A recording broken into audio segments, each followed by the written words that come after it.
매일같이 전쟁 소식이 들려오는 저 위험한 중동 대신에 미국이나 유럽처럼 안전하고 깨끗한 나라의 기름을 사오면 훨씬 좋지 않겠느냐는 생각. 한 번쯤 해보지 않으셨습니까?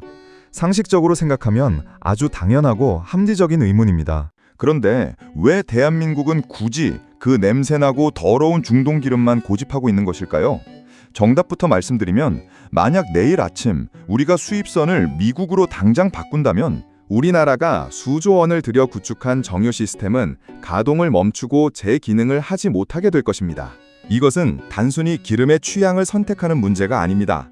대한민국이라는 거대한 경제 엔진이 멈추지 않고 돌아가기 위한 냉혹하고도 치열한 자본주의적 생존 전략입니다. 2026년 현재 대한민국 경제는 그 어느 때보다 경기가 좋지 않고 무거운 살얼음판을 걷고 있습니다. 수출은 둔화되고 내수 경기는 꽁꽁 얼어붙은 이런 위기 상황에서 왜 우리가 저진류라고 손가락질 받는 중동의 찌꺼기 기름에 집착하는지, 그 숨겨진 진실을 아는 사람만이 여러분의 소중한 노후 자산을 지켜낼 수 있습니다. 중동 기름은 황성분이 가득하고 끈적거려서 전 세계적으로 최악의 저진류 취급을 받지만, 역설적으로 바로 이 더러운 기름이 한국을 전 세계 제조업 1등으로 만든 비밀병기였습니다. 도대체 냄새나는 저진류 속에 어떤 엄청난 경제적 이권이 숨어 있길래 우리나라는 중동을 떠나지 못하는 것일까요? 지금부터 대한민국 정유산업이 수십 년간 철저히 감춰온 충격적인 연금술의 비밀을 낱낱이 파헤쳐 보겠습니다. 똑똑히 들으셔야 합니다. 이 흐름을 이해하는 것이 여러분의 지갑을 지키는 유일한 길이 될 것입니다. 이 이야기에 공감하신다면 지금 바로 댓글로 숫자 1을 남겨주십시오. 여러분의 숫자 1이 모여 이 경제 위기를 이겨낼 강력한 통찰력이 됩니다. 구독과 좋아요도 클릭 부탁드립니다. 자, 그럼 이야기 계속 이어나가겠습니다. 우선 전 세계 석유 권력의 지도를 여러분의 머릿속에 정확히 그리셔야 합니다. 세계 3대 원유 중 첫 번째 권력은 미국 서부 텍사스산 원유, 즉 WTI입니다. 이 기름은 황성분이 거의 없어서 스위트 오일, 즉 달콤한 기름이라고 불리는 최고급 명품입니다. 불순물이 적어 정제하기가 너무나 쉬워서 부르는 게 값이고 전 세계 경제 지표를 결정짓는 절대적인 기준이 됩니다. 두 번째 권력은 유럽 북해의 브렌트유입니다. 품질도 매우 우수하지만 이 기름의 진짜 무기는 바다 한가운데서 바로 뽑아 유조선에 싣고 전 세계 어디든 즉각 보낼 수 있는 압도적인 물류 편의성입니다. 전 세계 원유 물동량의 3분의 2가 바로 이 브렌트유를 기준으로 거래되고 있습니다. 이런 최고급 명품 기름들이 전 세계 시장에 지천으로 널려 있는데 왜 우리나라는 굳이 세 번째 권력인 두바이유를 선택할까요? 재미있는 사실은 두바이 자체에서는 이제 기름이 거의 나지 않는다는 점입니다. 하지만 두바이는 폐쇄적인 사우디아라비아와 달리 누구든 자유롭게 기름을 사고 팔 수 있는 개방형 시장을 열어 중동 기름을 대표하는 얼굴이 되었습니다. 문제는 이 두바이유의 품질이 형편없다는 것입니다. 황성분이 너무 많아 지독한 달걀 썩는 냄새가 나고 끈적끈적해서 정제 기계를 부식시키는 최악의 저진류 취급을 받습니다. 그래서 국제시장에서 두바이유는 텍사스유보다 배럴당 4달러가량 헐값에 팔립니다. 명품 기름을 두고 왜 우리나라는 이 저렴한 찌꺼기 기름에 목을 매는 것일까요? 단순히 돈 몇 푼 아끼려는 욕심일까요? 아닙니다. 여기에는 국가의 운명과 여러분의 생활비가 걸린 거대한 수치가 숨겨져 있습니다. 단돈 4달러의 차이가 우리네 인생을 어떻게 바꾸는지 상상해 보신 적 있으십니까? 그 미미해 보이는 차이가 대한민국의 모든 물가와 여러분의 오늘 저녁 장바구니 가격을 결정합니다. 우리나라 정유사들의 거대한 시설은 이미 이 저렴하고 더러운 기름에 맞춰 최적화되어 있습니다. 만약 명품 기름을 억지로 넣는다면 당장은 돌아가겠지만 그 천문학적인 비용 차이를 감당하지 못해 나라 전체가 경제적 파산의 문턱에 서게 될 것입니다. 이것이 바로 우리가 중동이라는 족쇄를 스스로 풀지 못하는 첫 번째 이유입니다. 배럴당 고작 4달러의 차이. 여러분은 이게 작아 보이십니까? 하지만 매일 300만 배럴 이상의 원유를 수입하는 대한민국 입장에서는 이야기가 완전히 달라집니다. 하루에 1200만 달러, 1년이면 무려 6조 5천억 원이라는 어마어마한 에너지 비용을 절감하는 셈입니다. 이 6조 5천억 원이라는 돈은 우리 서민들의 가계부에 곧장 날카로운 직격탄을 날리는 숫자입니다. 만약 우리가 미국산 명품 기름으로 수입선을 바꾼다면 당장 내일부터 2000대와 30대 청년들은 출퇴근 주유비 폭탄에 직장을 그만둬야 할지도 모릅니다. 40대와 50대 가장들은 아파트 관리비 고지서를 보고 비명을 지를 것이고 60대 이상의 어르신들은 밥상 물가가 2배로 뛰며 평생 모은 소중한 연금의 가치가 반토막 나는 재앙을 맞이하게 될 것입니다. 대한민국 제조업의 강력한 원가 경쟁력은 바로 이 저렴한 두바이유에서 나옵니다. 우리가 만드는 자동차, 배, 가전제품들이 전 세계 시장에서 가격 우위를 점할 수 있는 이유는 남들이 기피하는 저질류를 헐값에 사와서 가장 효율적으로 써먹기 때문입니다. 하지만 단순히 싸게 사오는 것만으로는 부족합니다. 그 더러운 기름을 어떻게 황금으로 바꾸느냐? 그것이 바로 한국 정유사들이 전 세계에서 독보적인 1등을 차지한 진짜 비결입니다. 여기서 우리는 석유라는 자산의 본질을 다시 깊이 들여다봐야 합니다. 1배럴이라는 단위 속에 숨겨진 역사와 인간의 근력에 대한 이야기부터 시작해 보겠습니다. 이것은 단순히 에너지를 아끼는 문제가 아니라 국가의 뚜리를 지탱하는 생존의 기술입니다. 여러분이 매달 내는 가스비와 전기료가 왜 중동의 작은 미사일 소식 하나에도 요동치는지 이제 이해가 가십니까? 6조 5천억 원이라는 보이지 않는 방어막이 무너지는 순간 대한민국은 그날로 글로벌 경제의 먹잇감이 되고 말 것입니다. 우리는 이 싸고 더러운 기름을 필사적으로 사수해야만 합니다. 그것이 우리가 지난 수십 년간 피땀 흘려 일군 번영을 유지하는 유일한 길이기 때문입니다. 중동의 분쟁은 비극적인 사건이지만 그 비극 속에서 우리는 저렴한 에너지를 악착같이 쥐어짜내어 한강의 기적을 이어가고 있는 셈입니다. 이 잔인하고도 냉정한 현실이 바로 우리가 살고 있는 자본주의의 진짜 민낯입니다. 석유를 거래할 때 쓰는 단위인 1배럴은 약 159리터입니다. 왜 하필 159리터라는 복잡한 숫자일까요? 100리터도 아니고 200리터도 아닌 이 기묘한 숫자는 19세기 미국 펜실베이니아의 진흙탕 길에서 유래했습니다. 당시 처음 석유가 발견되었을 때 기름을 담을 통이 턱없이 부족했습니다. 그래서 사람들은 주변에 널려있던 청어를 담던 통이나 위스키를 보관하던 오크통을 닥치는 대로 가져다 썼습니다. 그러다 보니 거래할 때마다 양이 제각각이라 시장은 늘 고함과 싸움판이었습니다. 결국 1860년대에 표준 통의 크기를 하나로 정했는데 그것이 바로 42갤런, 즉 지금의 159리터입니다. 이 숫자가 표준이 된 이유는 지극히 인간적이고 실용적입니다. 당시 주요 운송수단이었던 말 마차에 실었을 때 가장 무게균형이 잘 맞고 진흙에 빠지지 않는 최적의 크기였기 때문입니다. 또한 성인 남성 2명이 힘을 합쳐 굴려서 옮기기에 가장 이상적인 무게이기도 했습니다. 인간의 근력과 마차의 용량이 만들어낸 19세기의 약속이 2026년 현재까지 전 세계 에너지를 지배하고 있는 것입니다. 그런데 이 배럴 속에 담긴 중동의 저질류는 왜 그렇게 황성분이 많고 지독한 냄새가 나는 것일까요? 그것은 석유의 탄생 비화와 밀접한 관련이 있습니다. 흔히 석유가 거대한 공룡의 사체라고 알고 계시지만 그것은 사실 대중의 상상력을 자극하기 위한 과학적인 거짓말에 가깝습니다. 공룡 한 마리가 죽어서 나오는 기름의 양은 우리가 생각하는 것보다 훨씬 적습니다. 석유는 사실 아주 미세한 바다 생물인 플랑크톤이 수억 년 동안 쌓이고 쌓여 만들어진 유기물의 결정체입니다. 159리터라는 숫자 뒤에 숨겨진 인간의 땀방울과 마차 바퀴의 진흙 자국을 기억하십시오. 그 투박한 기준이 오늘날 전 세계를 움직이는 거대한 금융 시스템의 기초가 되었습니다. 우리가 중동에서 들여오는 수백만 배럴의 기름도 결국 이 19세기의 표준 위에서 움직이고 있습니다. 이제 그 배럴 안에 담긴 끈적한 액체의 정체를 더 깊이 파헤쳐 보겠습니다. 똑똑히 들으셔야 합니다. 이 속에 여러분의 자산을 불릴 열쇠가 숨겨져 있습니다. 진짜 석유의 원재료는 공룡이 아니라 바다의 미세한 생물인 플랑크톤입니다. 아주 먼 옛날, 지금의 중동 지역은 테티스해라고 불리는 거대한 바다였습니다. 지각 변동으로 인해 이 바다가 갇히게 되고 물이 증발하면서 그 자리에는 엄청난 두께의 소금층이 만들어졌습니다. 일명 소금 뚜껑이라고 불리는 이 거대한 지층이 그 아래에 쌓여있던 플랑크톤 사체와 유기물들이 석유로 변할 때 밖으로 새 나가지 못하도록 아주 꽉 잡아두었습니다. 중동이 전 세계 석유 매장량의 절반 이상을 차지하게 된 것은 바로 이 소금 뚜껑 덕분입니다. 하지만 축복은 동시에 저주가 되었습니다. 수백만 년 동안 소금층 아래에 갇혀 있다 보니 소금에 들어있는 황 성분이 석유 속으로 아주 깊숙이 스며들게 되었습니다. 그래서 중동 기름은 유독 황이 많고 기계를 녹이는 부식성이 강한 저질유가 된 것입니다. 반면 미국의 텍사스유는 이런 소금 뚜껑의 간섭이 거의 없어 맑고 깨끗한 명품 기름이 된 것이죠.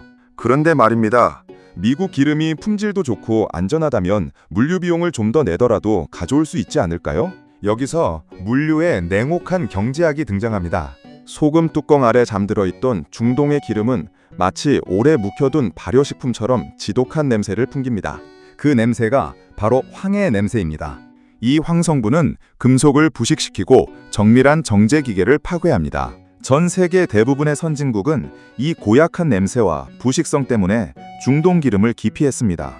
하지만 대한민국은 달랐습니다. 그 지독한 황 성분을 제거하고 활용하는 기술에 국가의 명운을 걸었습니다. 남들이 쓰레기라고 부를 때 우리는 그것을 천금 같은 기회라고 불렀습니다. 왜냐하면 그 소금 뚜껑이 가두어둔 석유의 양이 상상을 초월했기 때문입니다. 이제 그 엄청난 양의 기름을 어떻게 한국까지 실어오는지 바다 위의 치열한 전쟁을 들여다보겠습니다. 미국에서 한국까지 기름을 가져오려면 배로 60일이 걸립니다. 하지만 중동에서 한국까지는 25일이면 충분합니다. 한 달이 넘는 시간 차이는 단순히 기다림의 문제가 아닙니다.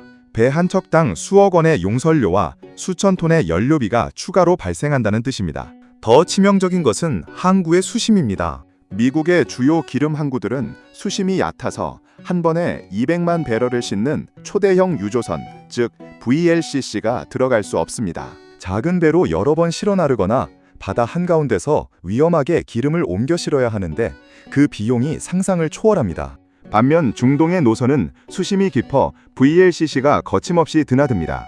규모의 경제 측면에서 중동 노선은 미국 노선을 압도합니다. 운송 시간과 비용, 그리고 공급의 안정성을 고려하면 대한민국에게 중동은 선택이 아닌 유일한 생존로입니다. 하지만 진짜 마법은 기름이 한국 항구에 도착한 뒤 정유 공장에 들어가는 순간부터 시작됩니다.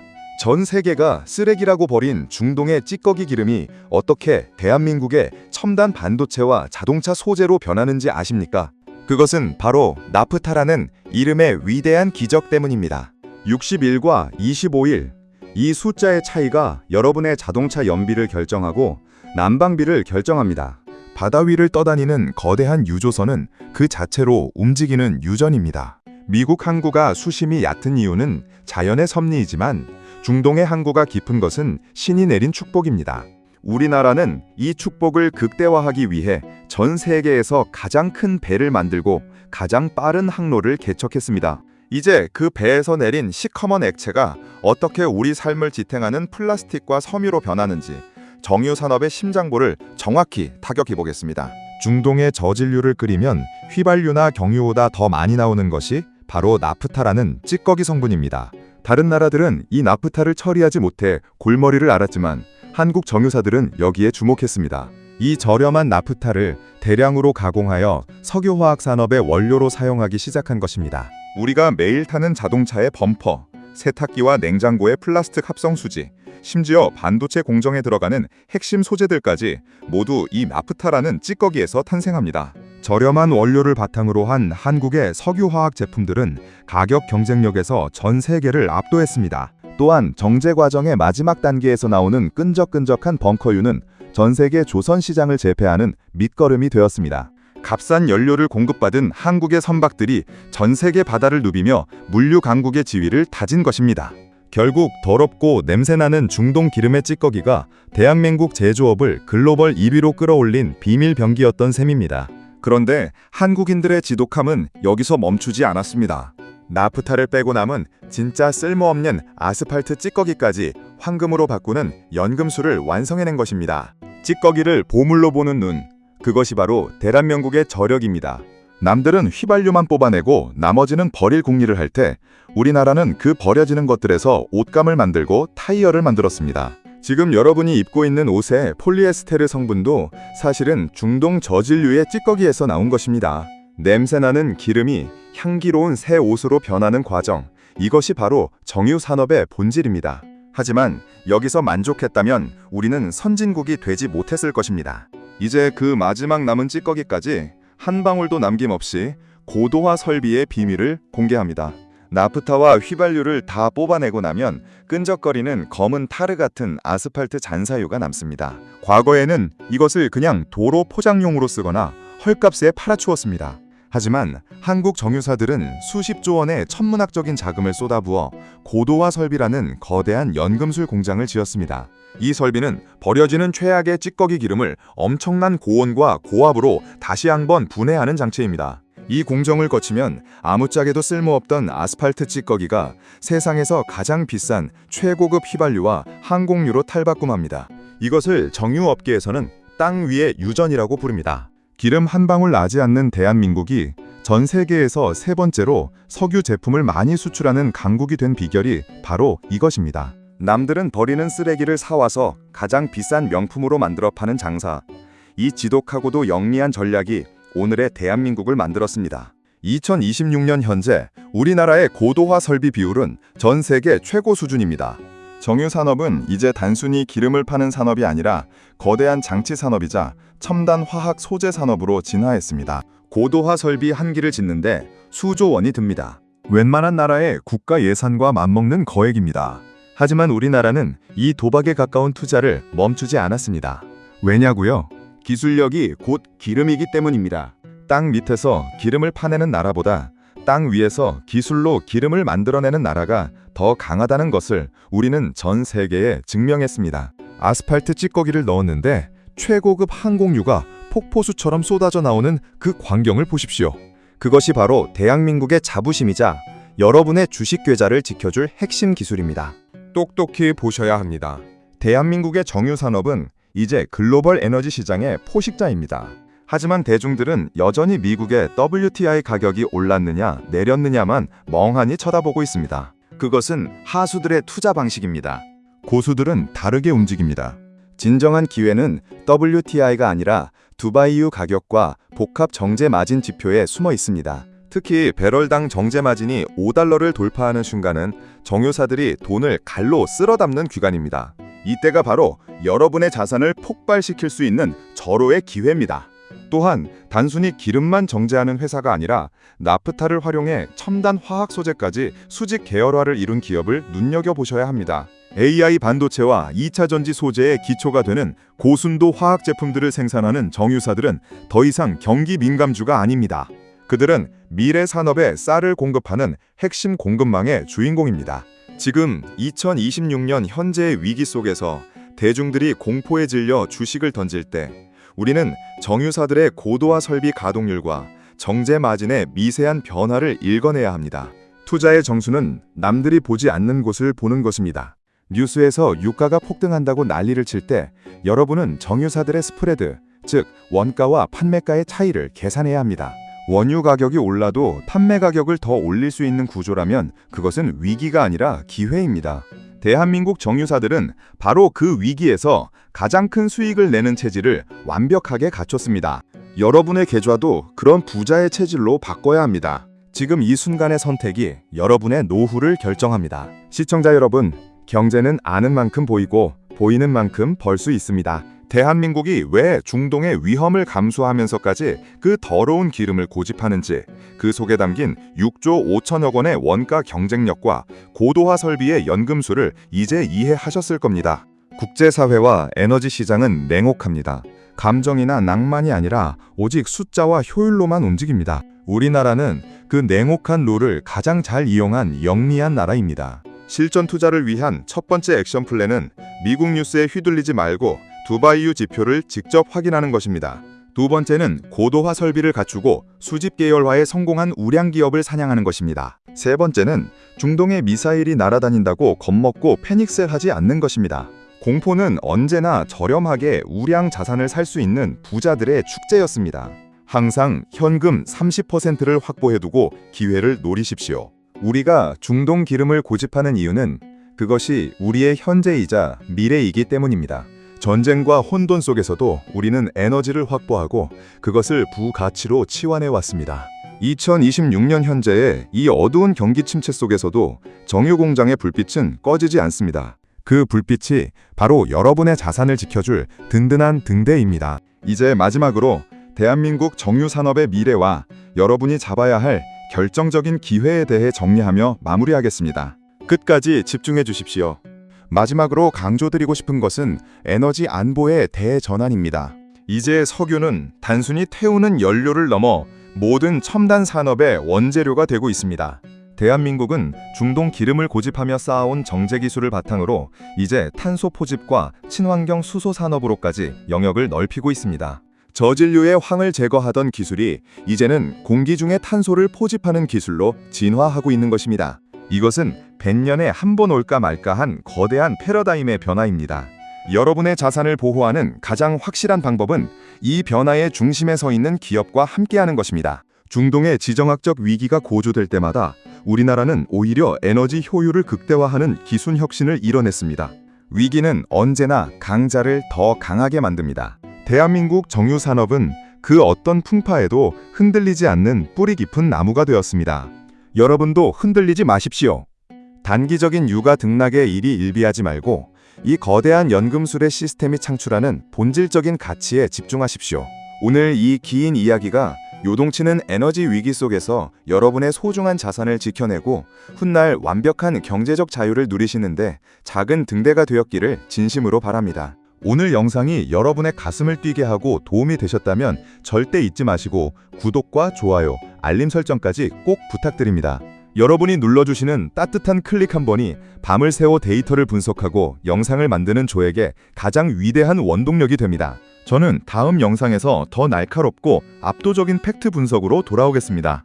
긴 시간 시청해주셔서 진심으로 감사드립니다. 오늘도 흔들림 없는 강인한 부자의 마인드로 완벽하게 승리하십시오.